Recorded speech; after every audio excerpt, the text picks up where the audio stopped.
Hello and welcome to my presentation entitled Loss in Translation: The Importance of Archaeological Language.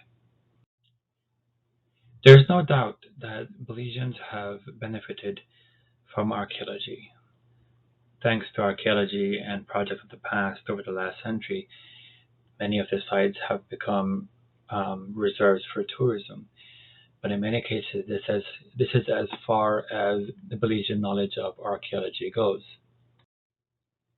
Every year, many projects work in Belize, some of them at sites open for tourism, and many of them are at sites that some Belizeans have never heard of and would never know that these projects are in the country. The only ones who do know are people who are hired by the project, some of the students, and people who attend, like the Belize Archaeology Symposium. For a long time, what was important to the researcher, to the archaeologist, is not really um, interacting with the public. It's to publish what they have found out. It's for them to write their articles. It's for them to advance their academic careers. Archaeologists want to be known for finding the biggest, the earliest, the rarest. And Belize has had some of those, for example, with the discovery of the largest carved jade object in the Maya world and the second largest carved jade object in the Maya world. I believe interacting with the public is important for an archaeologist. It is their job, it is their responsibility to make sure that their findings are made known to the public, especially to the communities in which they work. My friend and colleague Adrian answered it perfectly when I asked him who's responsible for the archaeological education. He said it's the responsibility of the archaeologists to be able to explain what they found to the population. There is something that stands in the way of effectively sharing what you've learned in the field as an archaeologist or as a researcher, and that's jargon. Jargon is essentially any word or phrases that are used by a certain profession, such as a doctor or an archaeologist, that makes it hard for other people to understand. But I would like to also think that jargon is also an attitude or behavior that keeps people on the outside from coming in, such as not making your projects accessible, such as not sharing your findings in an effective way, or by thinking that as the archaeologist you are the expert, you know more, and that you also own the information that you are uncovering. How then can an archaeologist effectively talk to the people and describe what it is that they do, what is their job, what is their life's work? And is their way of knowing the only way? Is their perception of the past the only way of knowing? What can occur when there is miscommunication between an archaeologist and a regular layperson who doesn't understand all these big words? Does it change or affect the way this person interacts with their own history? A very good venue where an archaeologist can reach out to the people of Belize is the Belize Archaeology Symposium. Many of you have attended and have presented there, starting in 2003, and it's going to be almost 2 decades now, where the symposium has become a place with an increasingly diverse audience.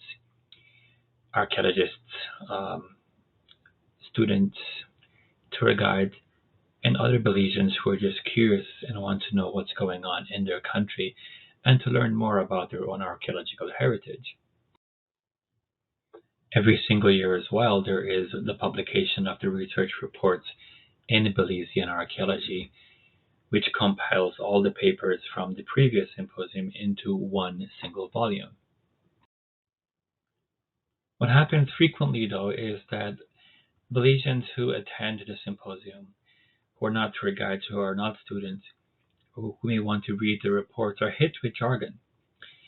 And archaeologists sometimes take for granted that the words that we use frequently, pre-classic and post-classic and classic, are not words that are in the Belizean vocabulary every single day. The Presenters can use a lot of jargon sometimes, and sometimes the delivery is very mechanical, or you can tell that they're reading off a paper and people will tune out. And also, when it comes to asking questions, the Belizeans might be reluctant to ask questions. It's not something in our culture to want to ask questions like that in public. And getting access to articles, for example, the RRBA takes an entire year to be published. And while researchers may publish in other articles, these articles are in journals that sometimes require subscriptions and are expensive. And sometimes Belizeans also just don't have access to the internet. So why use big words?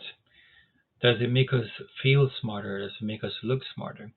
Do we think that people will want to listen to us because we're the experts? My friend and colleague Sylvia said it perfectly, that we seem to think that because we are the authority on a topic that people will want to listen. But if we don't make it relative to their lives, to who they are as a people, then they will tune you out. When talking to the people of Belize, especially about something like archaeology, they have to feel like it matters to them. They have to feel that it also represents them. A very good example of this came from a former student of mine and now a staff member of the Institute of Archaeology, Romari. She said she went to the symposium with her father, and Romari has experience reading articles for school, so it wasn't as hard for her. But she felt like she had to translate from English into English about what was going on and what the presenter was talking about. So then what should the focus be for an archaeologist? Should it just be their academic careers? Should it just be them talking at a symposium to other archaeologists in the audience? No. I think it should be about the Belizean student, about the Belizean public. This should be a new focus for their consideration. And why is this focus important? Archaeology has for a long time in Belize been of a foreign pursuit, of foreign domination. The face of archaeology tends to look like what you see on the screen. A lot of international students who come to Belize to get their field credits, to do their graduate research, to make names for themselves and build careers. This is not a bad thing, but archaeology in Belize needs to be a little bit more representative of the actual people of Belize. For this change to occur, for Belizean archaeology to be more representative of Belize, then archaeology needs to be made more inviting for Belizeans, for them to want to learn and for them to want to understand and to take part. And this is done simply by changing the way in how we disseminate information to them.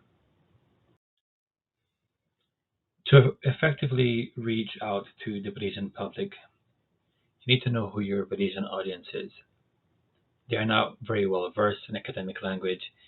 They will not want to ask questions in public, and don't tell them to go and read a long article with big words, because they won't.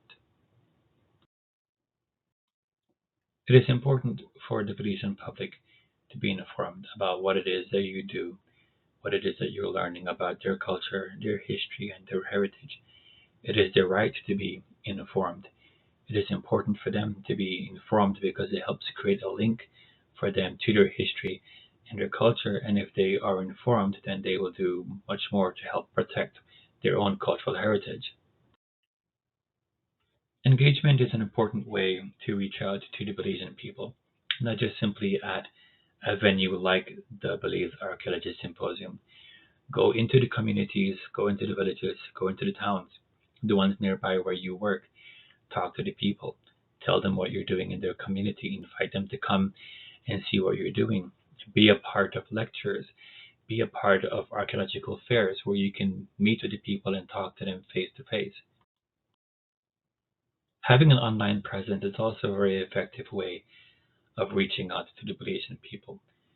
But how you go about doing that is also very important. If you have an Instagram page or a Facebook page where you only post pictures and you only post pictures of your foreign students, then Belizeans will feel that they are not being represented. The Stand Creek Regional Archaeology Project did a very good blog where they asked a young man, also Novanda, to write a blog for them, giving them tips on how they can effectively reach out to the people of Belize. So I urge other projects to do the same. Reach out to the Belizeans who are on your project and ask them what are effective ways that we can reach out to the people. And also by highlighting Belizeans who work on your project, other Belizeans will see themselves being represented. That is very important to them.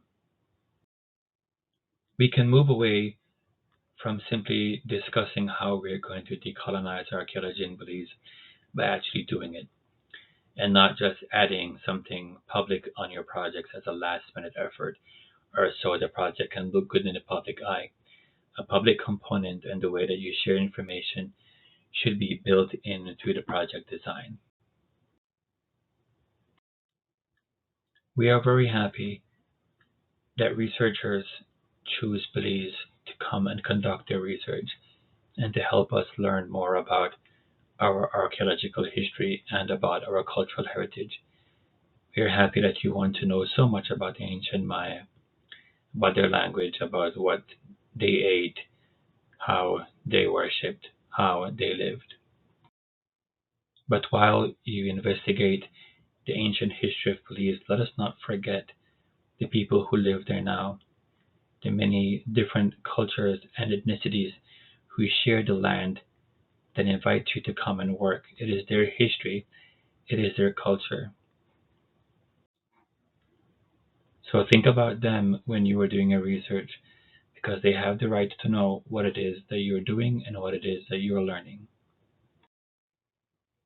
While I wrap up, I leave you with this quote once again from my friend Adrian, because it is the responsibility of the archaeologist to effectively disseminate the information, what it is that they are learning, and what it is that they are doing. I want to thank the Heritage Education Network of Belize for hosting this symposium and for making it accessible to all the people of Belize and all people everywhere. Thank you very much.